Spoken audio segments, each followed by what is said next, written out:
Welcome to a new episode of My Dear Kitchen in Helsinki podcast. My guest today is food blogger Jella Bertell from Vaimomatskuu blog. Jella and I have been following each other's work for a long time in various platforms, and we have also had the chance to meet in person a few years ago. Today in this episode, we talked about her personal relationship with food and her cooking and food purchasing habits, as well as the role of food bloggers and writers in communicating sustainability issues of food system. Jella also gave some examples from her blog related to her answers, and you will also find tips about how to do your food shopping responsibly in the context of Helsinki. You can find her blog at www.vaimomatskuu.com. Hope you enjoy. Welcome, Jella. I'm super excited to have you here today as my guest, as a fellow food blogger that I have been also following for a long time. So first of all, how are you? Hello, Asli. Thank you so much for having me. Today I'm good. How are you? Well, I'm struggling with the weather, but other than that, it's good because I love these days of, podcast interviews because it keeps me, excited and dynamic. So this is good. So I first want to start with a bit of introduction about yourself. So if you could introduce yourself and of course your blog a little, like your actual job is different. A bit different than the blog. So what is your actual current job?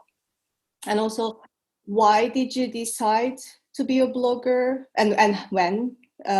What is the content and style of your blog? But also for the non-Finnish speaking listeners, just the meaning of the name of your blog and, explain it a little bit.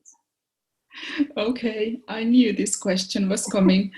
Everybody wants to know that. Yeah. Okay, so my name is Jella. And yes, I'm not a professional food blogger. I'm actually an art teacher by profession. But obviously, being an art teacher is not why I'm here today as a guest. Mm-hmm. It's the fact that I've been writing a food blog, and it's called Vaimomatskuu.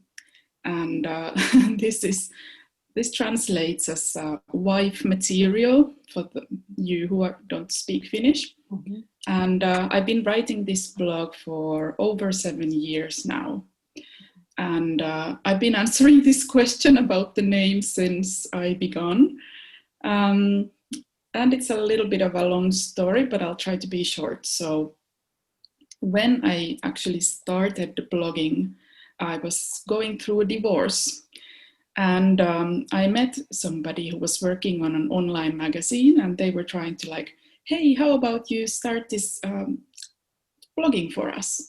And what about a lifestyle blog? And I was like, no way, I'm not writing any lifestyle blog, but I could write a food blog. And then I got excited about it, and a day later, my first blog post was up. Okay. And because it happened so fast that I didn't really think about the name much. And I had just gone through this divorce, and people were still calling me wife. So then I ended up just naming myself yes, I'm wife material. Yeah. Which obviously at that point I was the opposite, but that was a bit of a joke. Mm-hmm. My food blog is, well, I'd categorize it mainly like a food diary. So I blog about what I eat, and I develop a lot of recipes. So it's all about recipes, but of course sometimes also some visits to restaurant or any food related event. Mm-hmm. And it's often very I get super excited. I obsess over things. I'm getting fascinated over things that I see or read about, or things that I've eaten in places while traveling or in Finland. And then that's what I write about. And because I get excited, the blog posts are often super long, because I try to dig deep and do a little research and kind of back up what I'm saying. So short post is not something you're gonna find in my blog very often. Mm-hmm. And also regarding those recipes, I do a lot of vegetarian and vegan food with a strong focus on seasonal produce and also reducing food waste. I do a lot of experimenting with cooking techniques and ingredients. So any kind of creative cooking or problem solving, figuring out new uses for ingredients that are kind of non-conventional. Those are the things that really like light my fire. So that's what I write about. So I want to first start a bit with personal questions. And this next question is something that I've been asking lately, whenever I find a possibility in a talk or something else. So the question is, what is the meaning of food for you? Okay, so I'm of course thinking from my personal point of view, on a personal level. I'm a food enthusiast, so I'm a food enthusiast also who has a steady income, and I live in Finland, so my personal level is very much tied to my position in this world. And then I'm privileged to say that food is a passion and a source of daily joy for me. It's something that helps me relax. It's a creative outlet. It's self-expression for me. Being an art teacher, of course, I do make art, but I consider cooking a kind of art form in itself, very closely related to creativity and self-expression. And food just makes life fun. It's something that keeps me going. And it's an expression of love. But then if I'm thinking meaning of food in more generally, it is, of course, it's essential to life. And it's not just about joy, it's about being able to exist. And we don't all have the privilege to take it on this, yay, it's fun level. So it's not just a simple sustenance, but for some that's the first level, of course. But food is part of our culture and our traditions, and that's how I see it. So you said a little bit about this. It's an expression. It's a means for creative expression. So how, in general, would you describe your relationship with food then? Well, I don't know. I've been obsessed, so to say, with food since I was a child. At least that's what I've been told. So, for instance, my mom's told me about this situation when she lost me, kind of, when I was a toddler. I'd learned to walk, and in the middle of the night, she'd woken up and wouldn't find me in my crib. And then she was frantically searching for me all over the house, and eventually she would find me asleep in the high chair, like waiting to be served my food. And then when I was like older, learning to read, I loved reading cookbooks. We had some cookbooks at home, and I just remember being fascinated with reading them. And they didn't have a lot of pictures back then. They were like cookbooks from the 70s and 80s. But even still, I was in love with them, and then played restaurant at home, and even sent my parents out to find ingredients for cocktails, because I wanted to create a cocktail for them that I'd read about. And then, of course, this whole kind of obsession turned the moment when I moved out of my parents' house and went on living on my own. It was a different time, of course, being a student. I found for the first time in my life, like, well, actually this frozen pizza is kind of nice. So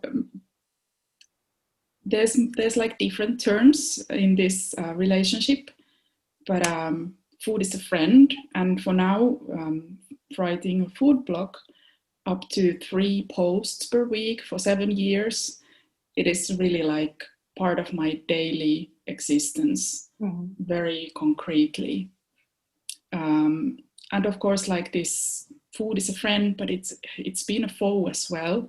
So there is this obsessive relationship that I have with food. So in some moments it's been, of course, like a bad thing as well. So, you know, the typical cases of comfort eating or counting calories. I remember that being part of my life at some point. But these days it's mainly a good obsession, I hope, like a healthy obsession. Yeah. So go through these comfort food and other yeah. I recognize it very well. Yeah. Like I think every meal is an opportunity to increase the quality of life for me personally. So if I'm traveling and I'm really like stressing about choosing right, because if I end up eating something kind of, not saying a bad meal, there's no such thing as a bad meal if you get your tummy full, but if it's like bad in a way, then it ruins my day, which is super privileged to say. And I think like being obsessed and kind of hedonistic with this relationship to food, and having this privilege to indulge on this passion, I still want to say I'm not really like an elitist in my opinion. I just want delicious food, and that doesn't have to be expensive or anything luxurious or anything hard to get. It's like I have this post up in my blog that's like a very simple, super simple recipe. It's basically black-eyed peas cooked in rosemary infused water. So the rosemary actually was dried up because I didn't end up using the whole potted herb. It dried, and then I was like, I want to use it somehow. So I infused water with the dried rosemary and then cooked those black-eyed peas in it. And that is nothing complicated. Basically, there's nothing else but those peas, and then loads of fried garlic, and it's so delicious. Wow! Oh yes, that sounds super simple. So I craved stuff like that. It doesn't have to be like caviar and oysters, though I do like oysters a lot. So I hate using the word consumer when it comes to food, because for food, one way or another, we are all makers. Actually, even if we're a food blogger or a chef or just a regular person, we all make food for ourselves at least a few times a week. So I like using the word food maker for everyone. So as a food maker yourself, what do you pay attention to when you are shopping for food, and also, where do you usually shop from? Okay. Yeah, the consumer term, I guess we are consumers, but also food makers. Like the term food maker. Well, I am basically shopping from the grocery stores that are nearby. We have a really good K-supermarket and then a few Alepas nearby, and those are our primary sources of food. But of course, I also buy a lot of stuff from international stores. I really like to go and spend hours on places like Oceanic Trading in Kallio or Dos Tecolotes. Alania Shop is one of my favorites in Itäkeskus, and then Tokyokan.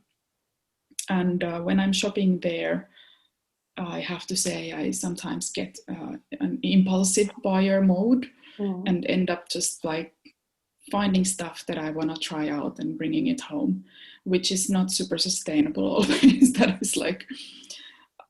That's something that I'm trying to kind of keep myself in control.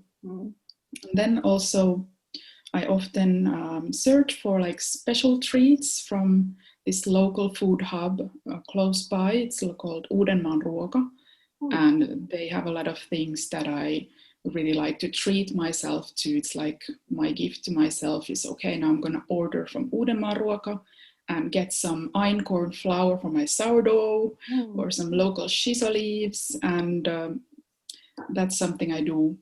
I think because I'm really like a frugal person when it comes to everything but food, I don't do a lot of shopping. Only splurge on food and drinks. So I never really think about the price a lot. And maybe this is also because we are a family of 2 adults who are both working, and we work a lot. So then price is not the thing for me. I understand it's also like very privileged. So I just buy what I want and I eat out also often. I think supporting restaurants, especially now, it's like an investment for my future well-being, because I enjoy visiting many restaurants and I want to keep doing so. I'm thinking of price is not the thing. I rather think about buying seasonal, a lot of organic, local food, supporting small producers. And since I am in this position in life that I can do it monetary wise, I want to do it. Now, expanding the conversation to a bit bigger context, like I want to ask you this basic question in that big context. What is your definition of a sustainable food system or sustainability in the food system? And what do you see that needs to change in our current foodways to make it more sustainable? Well, for once, going back to what I said just now about shopping, impulse buying on a lot of places, for instance, I'm thinking last summer I got super excited about an ingredient I found at Alania shop, Alania market. And I think you're familiar with this ingredient, perhaps because I understand it's being used a lot, for instance, in Turkey. And it's purslane. Yes. You know purslane. Yes. And I understand it's like a weed in some parts of the world and people don't know about it. And they could have it in an abundance. And it's also super nutrient, filled with nutrients, super delicious. And I bought it a lot. It was quite inexpensive. And obviously it was imported. And this is like one of those aspects that I'm super excited over something, but I also realize it's imported here. And I would imagine it could be grown here, but it's not. And thinking of something like sustainability, it's such a complex, multifaceted topic. And for me, like my factual knowledge is of this average food maker or food consumer here in Finland. It's limited, especially regarding sustainability aspects in the food production and also transportation. I have like just my, basic level of understanding. But still I understand that how to free the growing population on this planet without destroying the earth, and not just without destroying it, but sustaining this place as a home for all life, not just human life, and also like how to do it while this planet is going through changes due to, for instance, global warming. Landscapes are changing, can't keep growing stuff like we've done for this last century. So it's really, sustainability is not about just fixing our life now, but also creating this future with less problems.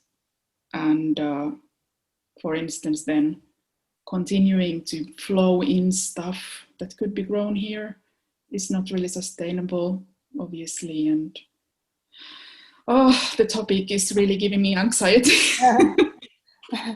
It does. I just wondered when you said which is very correctly, like it could be this purslane could be maybe grown here. Do you have any contact with local producers themselves through, for example, any of these alternative food networks or stuff, or would you be willing to, or are you interested in, are you trying to find? Well, if I find out, for instance, I found out a few years ago, I think, that somebody grows okra here in Finland. Oh, wow. And okra is something so delicious that if somebody grows it here, I'm going to buy it. Mm-hmm. You can, of course, get it frozen and shipped in. Mm. But if I could encourage somebody to grow it here, if it's possible, and there would be a market, of course, I'd love to like help with creating that. Yeah, I know many people, like from my own personal network, especially among Turkish friends, that would be happy to have okra, locally grown okra, myself included. Yeah.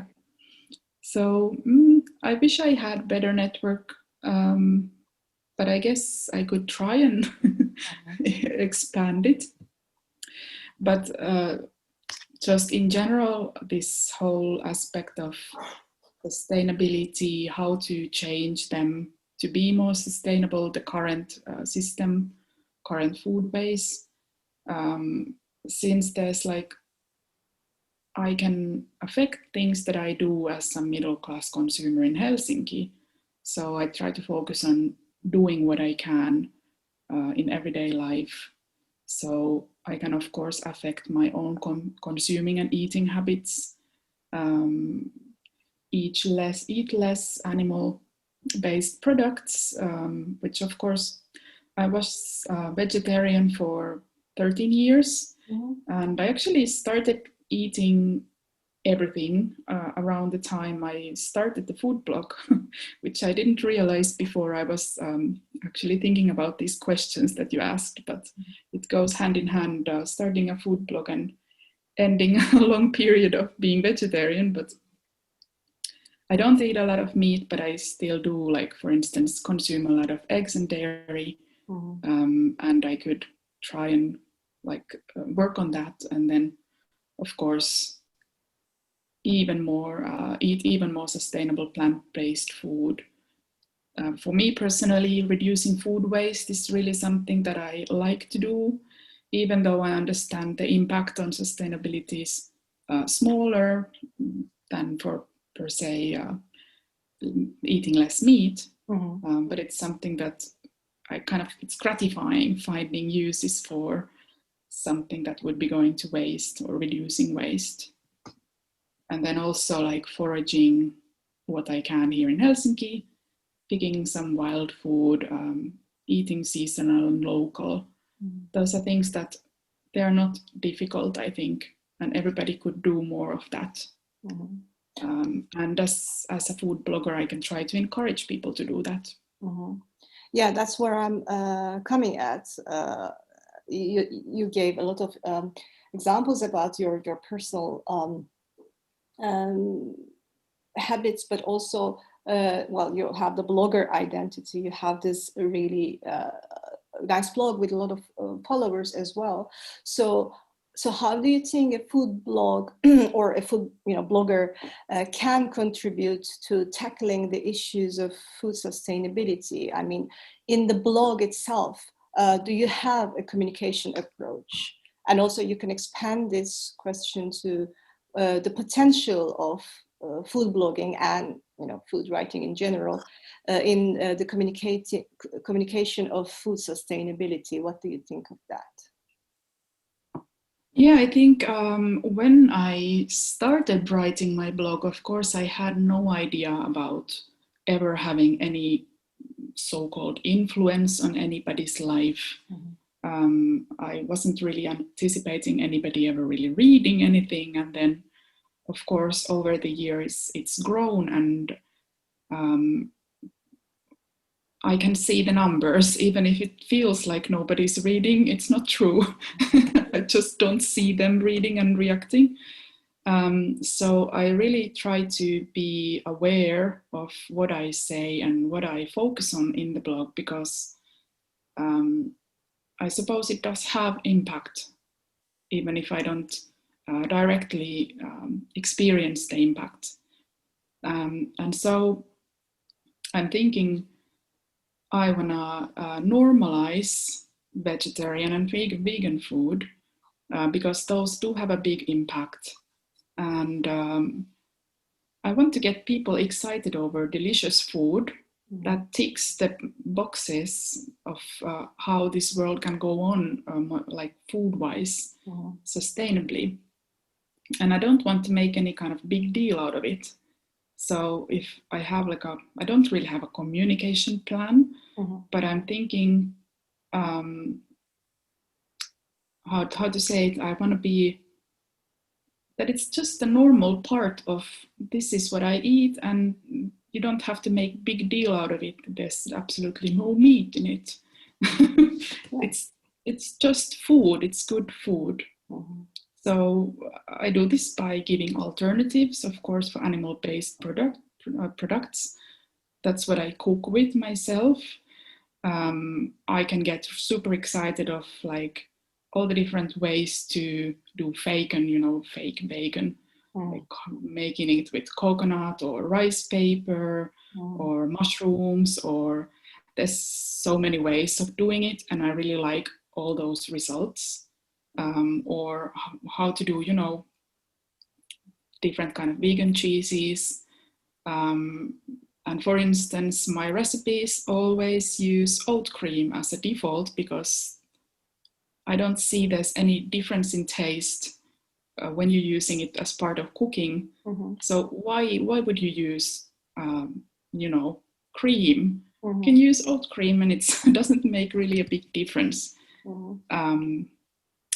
And this is something I think anybody could do. So I just introduce it as a default. Of course, then I can also uplift local small sustainable producers. For instance, talking about vegan cheese, there is this juustotytöt here in Finland who make this amazing vegan fromage, or like kind of camembert style cheese that is absolutely amazing. So I wrote a blog post about them. And then, for instance, we have some tempe made in Finland out of Finnish broad beans and Finnish grown hemp and buckwheat or peas, and it's super good. So this is some kind of product that I want to uplift in my blog. And then I also try to talk about the sustainable options if you are buying animal-based products. So, for instance, I always include links to WWF's seafood guide if talking about fish, Meet the Meat guide, and then food guide for sustainable eating, trying to normalize again like the decision making at the store. What should you go for if you do want to eat fish or meat? And then, of course, these tips on reducing food waste. So I just try to be aware of the messages that I have, like the direct messages, but also the sort of insinuating what's hidden inside the words. And for instance, like, yes, writing about meat is not something I do often, but then if I do write about it, I try to make it clear that, okay, so for instance, I don't know if you've noticed, but often if shops are selling organic meat or organic chicken, of course it's a little bit higher price than the mass-produced one, which it should be. But then you see sometimes they get the red tag that, okay, this is about to expire. They're selling it as a discount price. And whenever I see meat being discounted, organic meat, I feel like it's my duty to buy it, because that's horrible when it goes to waste. And I'm thinking about the message it sends to the store, that maybe they see it going to waste, people don't buy it, and then they stop offering it. Yeah. So then, for instance, I buy that and freeze it and then use it to the end, like making stock out of the bones and trying to really also bring this aspect to my blog. So don't know if it's like a communication plan or approach, but this is what I've been doing at least. Yeah. I want to just put a parenthesis here. Do you have any tips for Helsinkilainens, especially to shop for more responsible meat and fish produce, apart from the organic meat that they can find in normal, local shops like S-Market, Co-Market? Are there any other places that you go, like in kauppahallis or some other place that Yeah, you sure. recommend?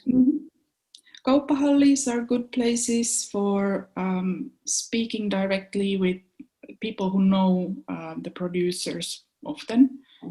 And also I think, like, for instance, where the area where I live, there's a Facebook group, and then there can be people advertising that they are fishing and they are selling what they're fishing, and then you can be directly in contact with the producer. And I think that's one really nice thing. These food hubs, I think they are a good way also, and Reko circles that distribute directly from small producers. There's a lot of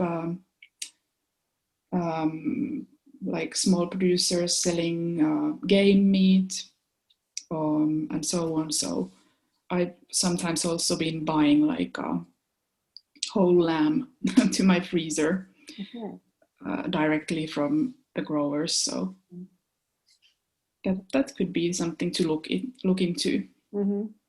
So speaking of sustainability, it's not a very new concept or word anymore, but still most of the time people think of just environmental aspects, or mostly environmental aspects, even though it has other pillars.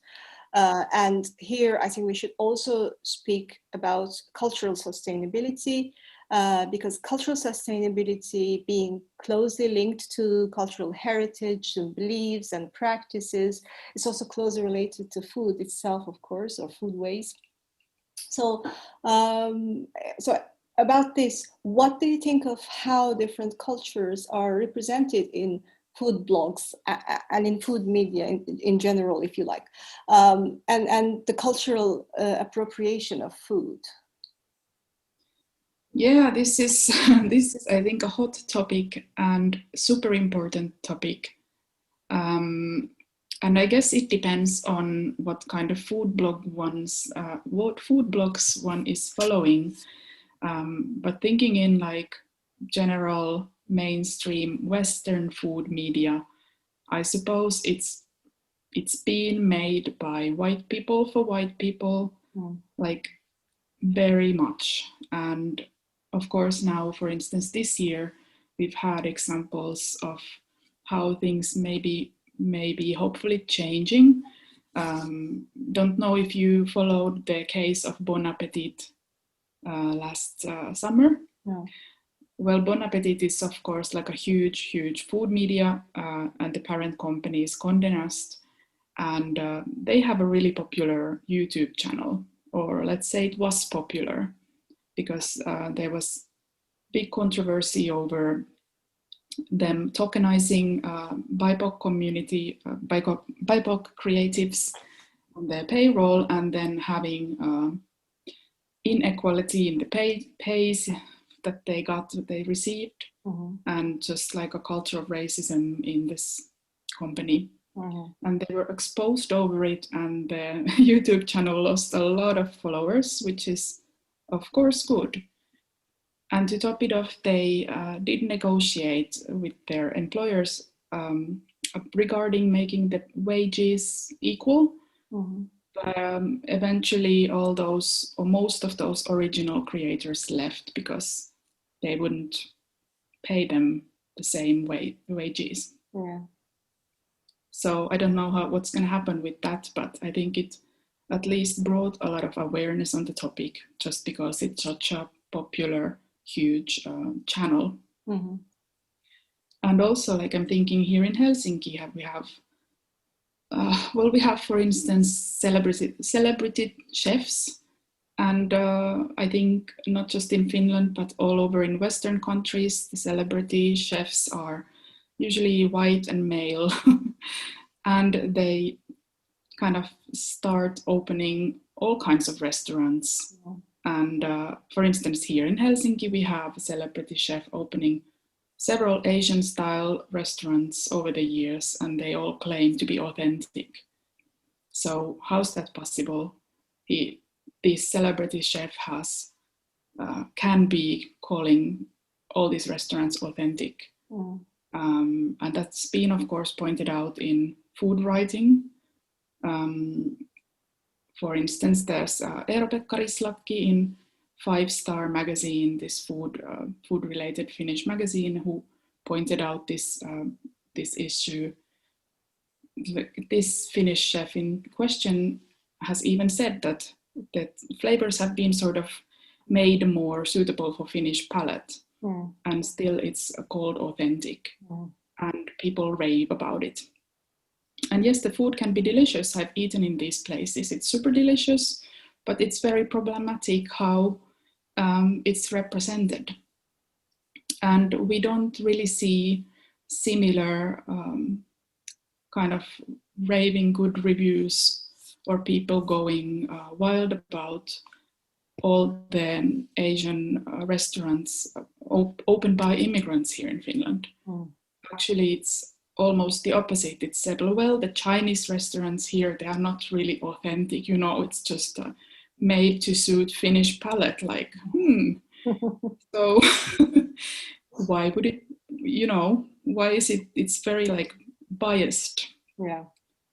And being part of food blogging community, of course, I see this from the inside, and I can't say that I'm not the same, especially for writing something for 7 years and not always stopping to think about things.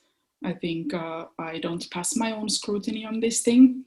It's hard. As a food writer myself, I find also problematic sometimes what I do in this case. Yeah. But it happens, even though I try not to. Yeah, but I think if you stop to think about it, it's like often maybe it's white chefs that can cook from food from any culture whatsoever and do these innovative or creative combinations and get really big, applause for it. Like, yes, so creative, wonderful, and then people are lining up for the restaurant. But does this apply to non-white chefs? That are they stuck with, well, you are coming from this country, so you must cook only this food, and there isn't like a representation of minorities in high places in the food community. And I'm not just talking about like celebrity chefs, but also you don't see these writers in those big food media conglomerates either. But hopefully that's about to change. So we don't have recipes written by, all kinds of recipes written by one kind of people, because that is making the representation unrealistic. It's misrepresentation. And yes, I'm also the person who writes those recipes of all kinds, which is the horrible part. But I mean, as long as you are, like, for example, in my case, I tell that I got inspired by this certain, some kind of very cultural food, but I don't claim myself that this is specifically, I don't know, this Armenian dish, for example. I say always, and it is the case, like I might deliberately want to change something in it, but that's the inspiration I got, and I always try to give some link or possible something that gives information about the real thing, and then how I changed it just to experience. But because also sometimes like I see everywhere some different kinds of recipes, and it may be something that I never tried to taste from the original source ever. So I can never say, yeah, I saw it in this blog and I just applied it and here is the real deal. I can never say that. So I try to at least give this much information in my case. But one thing you said about like immigrants being expected to do their own own cultural dish. For example, I am also I'm not only a food blogger, but I'm also doing food for my income, and caterings and food consultancy and stuff like this. And I'm always expected. I mean, at least I've been doing it for 5 years as a job, so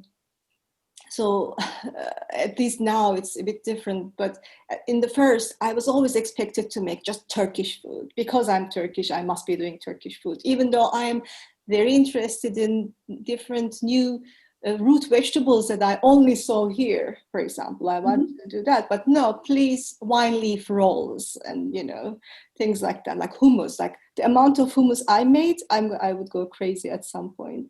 So and whenever I do something that is not so recognizable for people in their idea of Turkish food, they think, is it Turkish? Because I'm Turkish, it must be Turkish.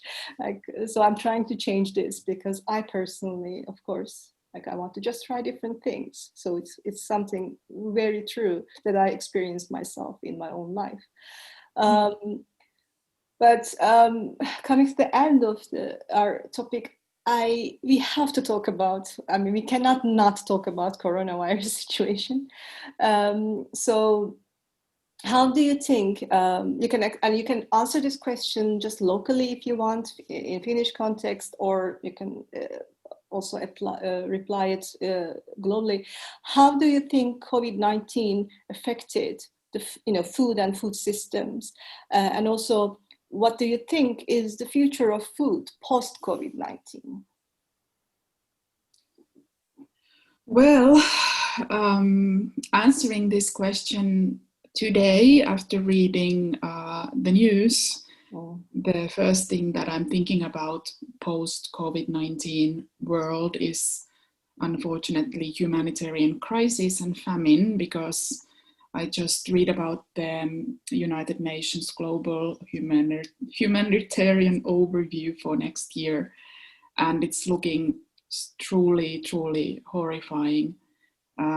They said that up to 40% more people are in need of help next year in comparison to the previous year. And of course, the COVID situation's affecting the poorest of the poor. So that is on top of my mind today. But also I'm thinking about how does the food industry bounce back from this year, because they might be still on the surface of things at this moment, but will it last? There's probably a lot of unemployment happening in food context, anybody working in food. And I'm thinking which are the companies that survive long term? They might survive for now, but do they survive long term? And how many, for instance, small businesses do we have remaining after this? Which is, of course, why I'm really trying to support small businesses as much as possible in general, but especially now. And I'm thinking if some parts of the system that our planet's been operating on related to food, if some parts are collapsing, and of course they've been collapsing a bit now, how do we ensure the new emerging ones are sustainable and not a quick fix? So, of course, there's also the other side of the coin. For instance, what's visible here in Finland. So, in Western countries with no problems in general, COVID has affected, for instance, I can see that people are cooking probably a lot more. At least they are searching up food blogs more than before, because last spring I think I had triple the numbers. Suddenly it's like jumping super high numbers, and I'm like, what's going on? And then I realized, oh, it's not just me, it's basically all food blogs have this same thing happening. And then hopefully, of course, people are consuming more local produce, because you realize that we can't rely on stuff being flown to us all the time. It's not sustainable. So finding stuff locally is, maybe people's eyes are more open to that. And then also maybe we are more open to celebrating domestic travel, which of course brings more possibilities also to food being visible locally. I don't know, these are the things that have been trending, but will they be trending when things go back to so-called normal and people start forgetting pandemic times? I hope so.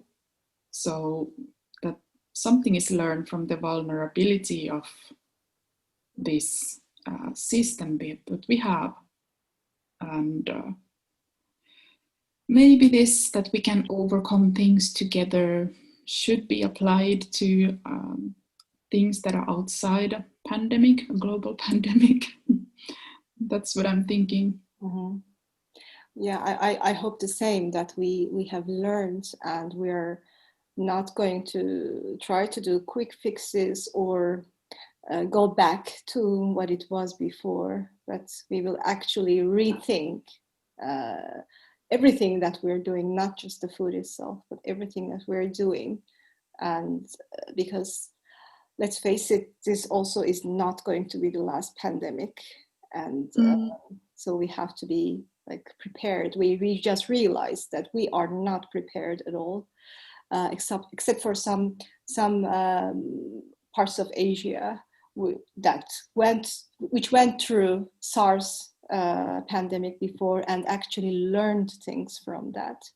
The rest of the world was not really so much. And also some of the African countries, which are not really talked about so much in Western media, but they also have been, some of them have been fighting with Ebola, for example, for such a long time. They learned and they actually handled their COVID-19 pandemic pretty well. So let's hope that we're going to be prepared for the next time, and both for food and about other things. But these are all my questions. And yes.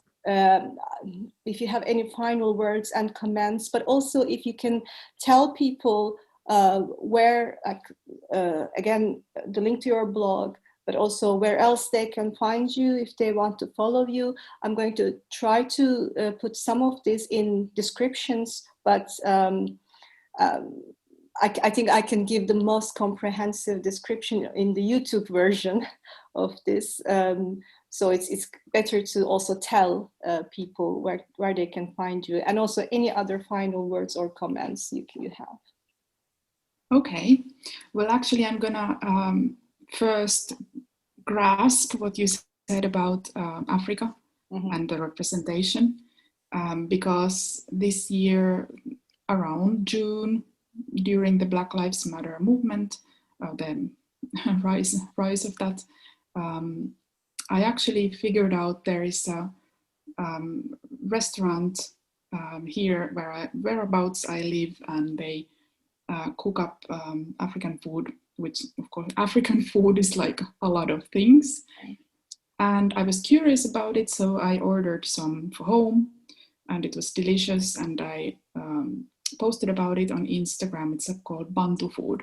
And then I was just curious about figuring out more about African food, and that's when I really realized that the representation in Western food media is absolutely close to zero. So as a final words, I would say for everybody listening, I recommend checking out African food scene in Helsinki.